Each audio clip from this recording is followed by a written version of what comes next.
আসসালামু আলাইকুম, welcome back to my channel Shamima's blog. কাছে দূরে যে যেখানে আমার ভিডিও দেখছেন, আমাকে শুনছেন, সবাইকে জানাই আন্তরিক শুভেচ্ছা ও অভিনন্দন। তো আজকে সকাল থেকে ব্লগটা আমি শুরু করেছি। প্রথমে আমি চা বসিয়ে দিলাম, তারপরে এক এক করে আমি পরোটাগুলো ভেজে নেব। অফ ক্যামেরায় আমি পরোটাগুলো সব বানিয়ে নিয়েছি। তো তাওয়ার হিটটা একটু বেশি হওয়ার কারণে পরোটাগুলো পুড়ে যাচ্ছিল। সব কাজই চেষ্টা করি সুন্দর করে করার জন্য, মাঝে মধ্যে এলোমেলো হয়ে যায়। যাই হোক, এইভাবেই গুছিয়ে করতে হবে। এলোমেলো জিনিসকে সহজ সুন্দর করে করা হচ্ছে আমাদের নারীদের কাজ। তো আমি এক এক করে পরোটাগুলো ভাজবো। আগে আমি চার প্রসেসিংটা করে চুলায় ধিমা আঁচে দিয়ে রাখবো। তো সকালবেলা আমার কাছে রুটি খেতেই ভালো লাগে, আর মাঝে মধ্যে খিচুড়ি। আমি সবসময় রুটি পরোটা এগুলো বানাই না, মাঝে মধ্যে খিচুড়ি, সকালে ভর্তা ভাত বা কোনো সময় বাসি তরকারি থাকলে ওগুলো দিয়ে খেয়ে নিই, তরকারি যদি বেশি থাকে। তো আমার নাস্তা বানানো কমপ্লিট, এখন আমি সার্ভ করব। তো আপনাদের ভাইয়ার জন্য আমি আলাদা করে নাস্তা দিয়ে দিচ্ছি, চা সহকারে সবার জন্য। তো নাস্তা করার পরে এই তো চলে আসলাম। আমার কড়াইটা অনেক দিন ধরে, দুইটা কড়াই খুব কালো হয়ে গেছে, তো একটু ডিটারজেন্ট আর একটু শিরিষ কাগজ দিয়ে ঘষে পরিষ্কার করে নিলাম। দেখুন, পুরান কড়াইগুলো চকচক হয়ে গেছে। তো আপনারাও এইভাবে বাসায় ট্রাই করবেন, ইনশাল্লাহ সুন্দর একটা ফলাফল পাবেন। তো আমি গ্রাম থেকে আমার আম্মু এই সবজিগুলো নিয়ে এসেছিলো। তো কচু শাক, আজকে আমি কচু শাক রান্না করব, আর পেঁপে দিয়ে একটা সবজি রান্না করব।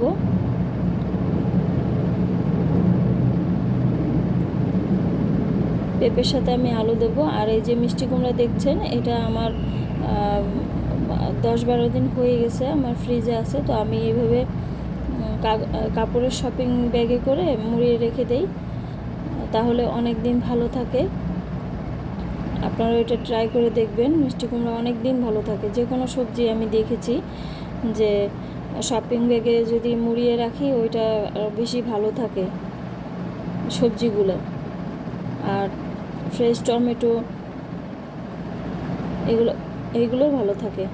তো এই দেখুন, আমার হাতের অবস্থা খুবই খারাপ, কারণ আমার একটু সমস্যা আছে, অ্যালার্জির। তো পেঁপে কাটলে হাত চুলকায়। তো আমি সবজি এক চুলায় বসিয়ে দিয়েছি, আর এক চুলায় ভাত বসিয়ে দিয়েছি। তো আমি এই সবজিটা রান্না করব শুধু বাগার দিয়ে, ডাল যেভাবে রান্না করে ওইভাবে।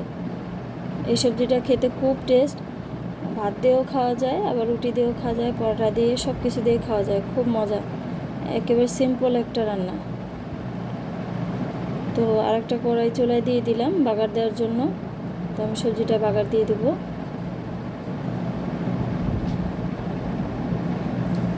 এই সবজিটা আসলে অনেক মজা লাগে, আপনারা বাসায় তৈরি করে খাবেন। আর মিষ্টি কুমড়ার যে কোনো তরকারি আমার খুব পছন্দ, আমার বাসার সবাই পছন্দ করে, আমার পরিবারের সবাই। তো বাগার দেওয়ার পরে একটু ঝোলটা টানায় নেব আমি।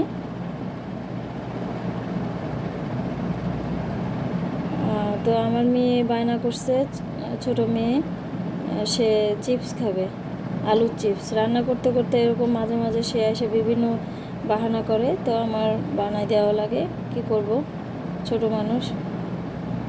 তো অ্যাকচুয়ালি আমি শাক বসিয়ে দিয়েছি।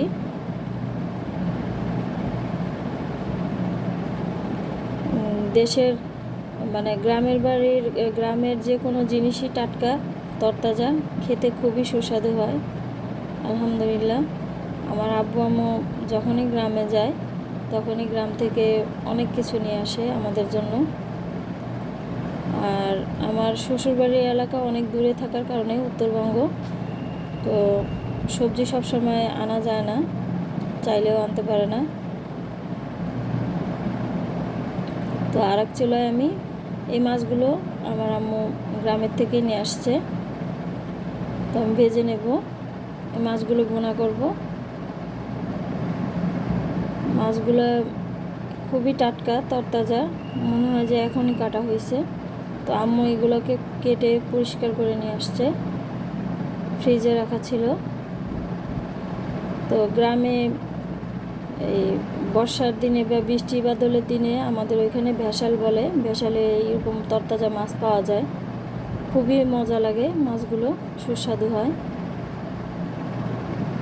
তো আমি এক পিঠ উল্টিয়ে দিচ্ছি মাছের। আমার কাছে গ্রাম বলতেই একটা অন্যরকম একটা মানে ভালো লাগা কাজ করে। গ্রামের যে কোনো জিনিসই, ঘাস, সবজি, লতা পাতা খুবই মানে ভালো লাগে, সবুজ আর সবুজ। তো এই তো মাছগুলো ভাজা হয়ে গেছে, এখন উঠায় নিচ্ছি।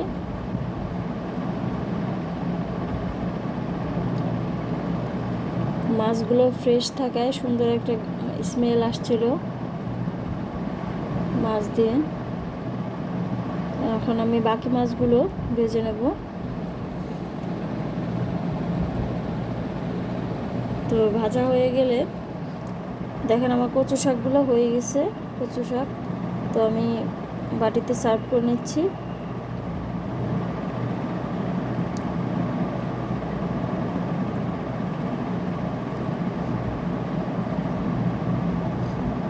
কচু শাকটা একটু তেল কম দেওয়ার কারণে নিচে বেশি ধরে গেছিলো, তো উপর থেকে আমি নিয়ে নিয়েছি।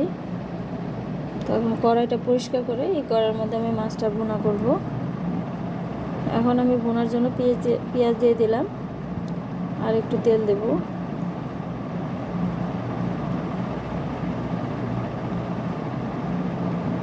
তো বাইরে আজকে খুবই বৃষ্টি হচ্ছে, সকাল থেকেই সারাদিন বৃষ্টি পড়তেছে। তো আমার ভালোই লাগে বৃষ্টি হলে, খুবই ভালো লাগে, ঠান্ডা ঠান্ডা একটা ওয়েদার থাকে। তারপরে আর বৃষ্টি দেখতে খুবই ভালো লাগে, ধরতেও ভালো লাগে, ভিজতেও ভালো লাগে। অবশ্য এখন আর ভেজা হয় না, এখন বড় হয়ে গেছি। ছোটোবেলায় ভিজলে খুব বকা খেতাম, আর এখন বকা দেওয়ার কেউ নাই, অথচ ভিজতে পারি না। যাই হোক, আমি টমেটো দিয়ে দিলাম। আমি মাছের সাথে টমেটো আমার খুবই ভালো লাগে, আমার বাচ্চারা খুব পছন্দ করে, আপনাদের ভাইয়াও পছন্দ করে। তো এটা মশলা দিয়ে আমি একটু কষিয়ে পানি দিয়ে দিলাম। এখন আমি মাছগুলো ছেড়ে দেব।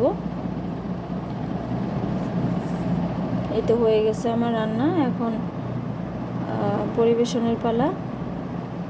তো দেখুন বাইরের ওয়েদারটা কেমন আপনাদের দেখাই আমি। আমাদের রাস্তা টাস্তা ভিজে একাকার, জায়গায় জায়গায় পানি জমছে। ড্রেনের কাজ করছিল, এখনও মানে কাজ কমপ্লিট, এখন রাস্তাটা আবার সুন্দর করে ঢালাই করতেছে। তো এই তো বৃষ্টি এখনও পড়তেছে, আলহামদুলিল্লাহ। তো এই তো দুপুরের খাবার পরিবেশনের পালা। আমি আপনাদের ভাইয়া বাচ্চাদের খাবার দিয়ে দিছে, তো এখন খাবে। আমি এখন গোসল করব, নামাজ পড়ব, তারপর আমি খাবো। তো আমার খাওয়া দাওয়ার পরে একটু বিশ্রাম না নিলে ভালো লাগে না, তো বিশ্রাম নিয়ে এই তো চলে আসলাম। আমার আম্মু আসছে সন্ধ্যাবেলা, তো আম্মু তালের পায়েস রান্না করবে, বাড়ি থেকে যে তাল এনেছিল সেটা রান্না করছে। তো চাল দিয়েছে, পোলাও চাল, আর হচ্ছে নারকেল দিয়ে, এই তো চিনি, দুধ, কিশমিশ এগুলো দিয়ে রান্না করছে। এই পায়েসটা খুবই মজার। তো এই তো বিকালে একটু চা না খেলে ভালো লাগে না। যাই হোক, ভিডিওটা ভালো লাগলে অবশ্যই একটা লাইক, কমেন্ট, শেয়ার করবেন। আপনারা সবাই সুস্থ থাকবেন, ভালো থাকবেন, আর সবাই অবশ্যই আমাদের জন্য দোয়া করবেন। তো সবাই ভালো থাকুন, আল্লাহ হাফিজ।